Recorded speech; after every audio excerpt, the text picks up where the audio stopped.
Say babies don't come with operating instructions. New parents have so many things to learn when they've brought a child into the world, especially about how their newborn is communicating with them. So Dr. Kristen Bensick is here from Children's Hospital of Wisconsin, Bayshore Pediatrics, to talk about crying. Now, as I told you, I had twins, so I was crying a lot.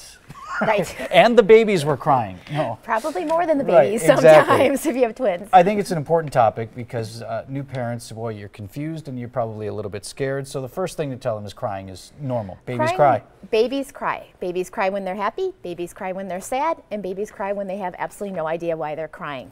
And we have to remember it's a form of communicating. We take these babies who are in this nice, warm, cozy environment where all they're hearing is mom's aorta going shh, shh, and we stick them outside in the world and it's cold and it's loud and there's a lot of sensory going on. And they just need some calming time. All right, well, let's talk about the different things that babies may be trying to communicate with us when they're crying. And we're talking particularly about newborns. Right. I mean, I think it's important to rule out the major things. Is your baby hungry? Is your baby wet? Do they have a poopy diaper? Those are easy things. But the harder things are they overtired?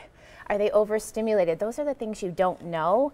And what can you do to help them? And it's also important to remember this is part of developmental normalcy. Babies cry as part of their development. And we see it peak, the crying peak between 1 to 2 months of age, and it generally gets better between 3 and 4 months of age. Easy rule of thumb, if your baby has a fever, do you always call the doctor, particularly early? Sure. Any baby under 8 weeks old who has a fever above 100.4, you have to call right away. That is not normal crying. That is an emergency, and we need to see the baby. All right. How about some soothing techniques that parents can use if it is just what we call a fussy baby? What are we talking about? Sure, exactly. So the easiest things are where you put the baby in a tight swaddle if it's a newborn. If you're okay with a pacifier, we recommend giving the pacifier, letting them suck on your finger.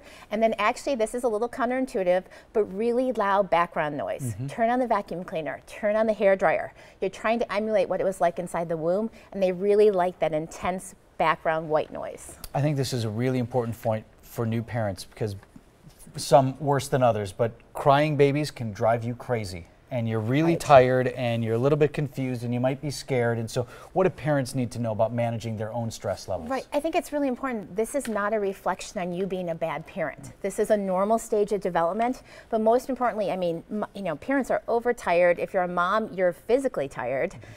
Because you gave birth. And I think it's important, if you get to that point where you're so frustrated you don't know what to do, you need to put the baby down, make sure they're safe, and take a moment and walk away.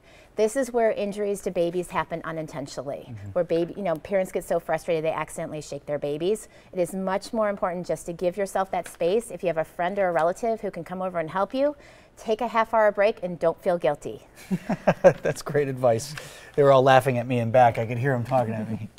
Look, it happens, you know. It happens better that we admit it. 4 kids later, it happens a lot. Of course. Well, for more information on this or any health-related topic we talk about here with Children's Hospital of Wisconsin, we've got a link up on our website.